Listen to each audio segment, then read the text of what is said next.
This is National Chess Master Rats at chess.com, continuing my video series on the correspondence team match played between my video lessons group and the team CARPE DIEM. This was played on board 189. Our man is King James 113 against Dragon 826. We have a high 1500 versus low 1400 rating advantage. They split their individual games, and here's King James' win. Let's have a look. And the Philidor defense is quite playable. It's not necessarily the most popular line, but when you have the resources available to you on the internet and in books to play it correctly, it's not a bad choice at all. And d4 is the most common move, but bishop c4 is playable. But here, and you're going to see black is obviously not using a book. Bishop g4 is just not the best move. You want to bring your knights out first. And I'm not going to show how to correctly play this opening, but clearly putting the bishop out is asking for some trouble here. And I'm going to recommend a different fourth move for white in just a moment, but not yet. I'm going to come back and talk about that. You'll see why when I get there. Now, what does black play? Well, if you've been watching this video series, as a lot of you have, what's the one move I'm criticizing a lot? Well, it's those rook pawn pushes. And here it comes. h6. Absolutely terrible move, and I don't mind saying it. Why aren't you developing your pieces? If you haven't seen it yet, there's a link in the team match to my article where I have a video on this rook pawn push phenomenon to keep bishops and knights out of the knight 5 squares. If you haven't seen that, you need to see it. Okay, you get the link on the team match, and there's a link provided in the YouTube channel. Not the YouTube channel, in the YouTube description, directly to that team match. Okay, h6, terrible move. Does not help black's development, weakens g6, and you know what? This h6 move is going to cost black the game, and we'll see why in a little bit.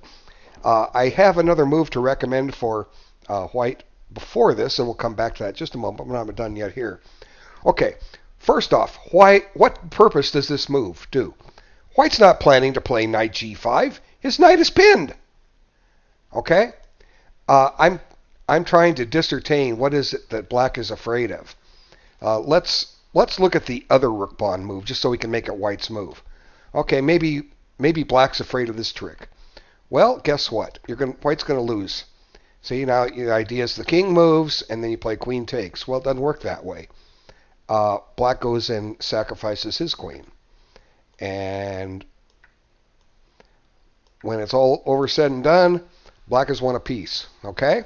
So white didn't have that threat. I'm wondering what kind of threat did white have?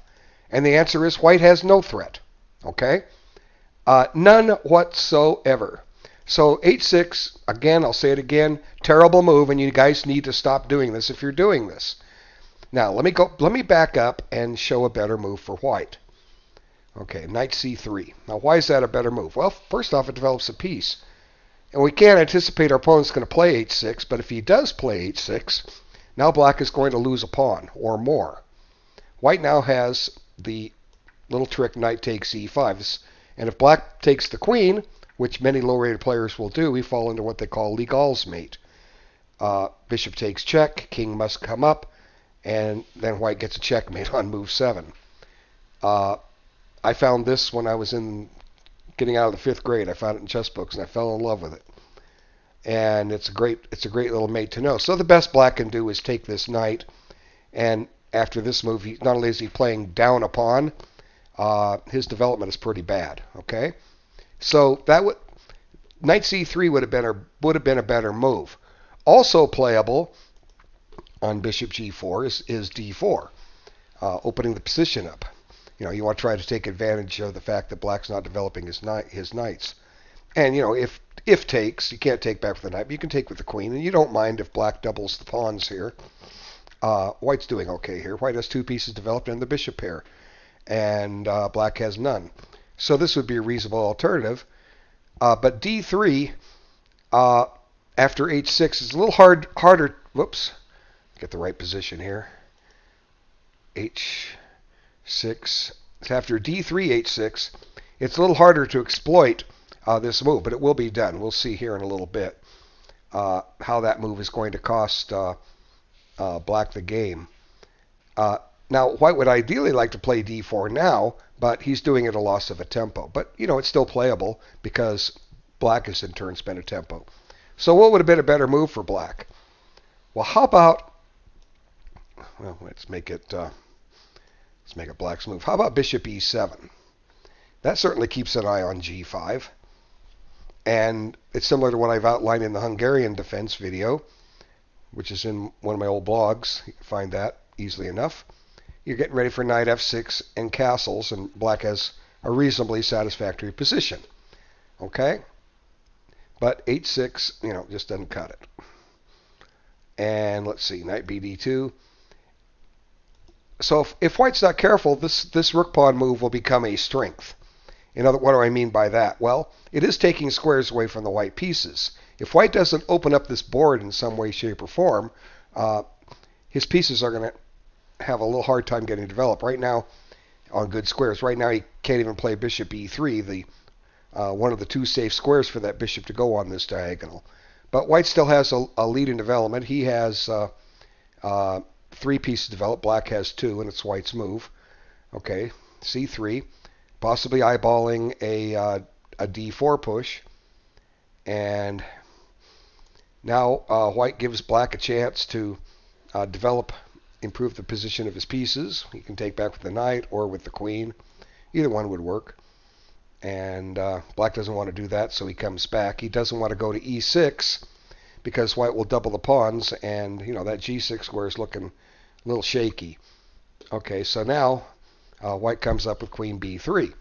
And suddenly, because black has opted to play h6, in this position, had this bishop been on e7 and that pawn back where it belonged, black could castle.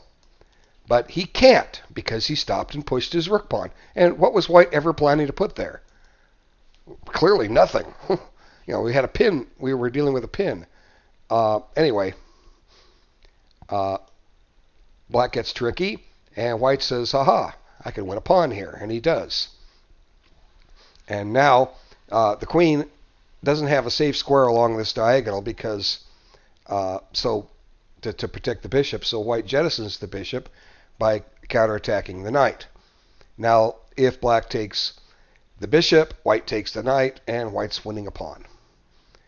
Black guards his knight, and suddenly white finds a little tactic based on a pin. Knight takes e5, winning a second pawn.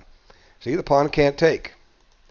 So, black breaks the pin, and now the weakness on h6 or g6, as I mentioned, is going to cost black the game. Now comes into to be a factor.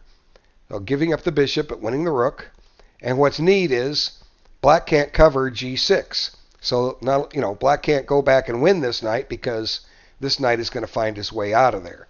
So why is he finding his way out of there? Because of the h6 move. I said this would cost black the game, and here it is. On move 13, black has a lost game. He was actually lost just a couple of moves earlier on knight takes e5, but white is demonstrating it. So white's up the exchange and a couple of pawns. Okay, black gets tricky, tries to keep this knight on g6 from retreating, but white's not worried about that. And attacks the knight. Black in turn pins the pawn, but doesn't do any good. White just gets rid of the pinning piece. And, oops, yeah, now he takes the knight. And suddenly, white's a rook ahead. Black left that piece for the taking. He didn't have to do that. Could have saved his knight, but he didn't. So anyway, black is now down a rook and really has no hope. The game is virtually over. Now black's hoping white castles so he can play bishop takes h3 and start generating threats, but white's not going to let that happen. White has the luxury of a rook advantage. And white just... Now that weakened f4 a little bit, but we can forgive white. He's just got a clear advantage. He's bringing that knight into play when it wasn't, but it's okay. Now black decides to give away the knight. Makes no sense. Whoops. Thank you for the free piece. Now white is ahead a rook and a knight. Not to mention a pawn, too. Okay. And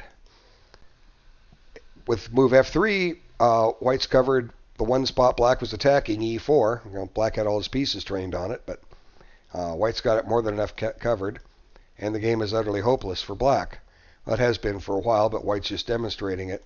And at this point, Black decided enough is enough. I can't stop. Rook takes G7 check, and then I'm going to have even more trouble. I'm going to be down a whole queen if I give my queen up. So White wins.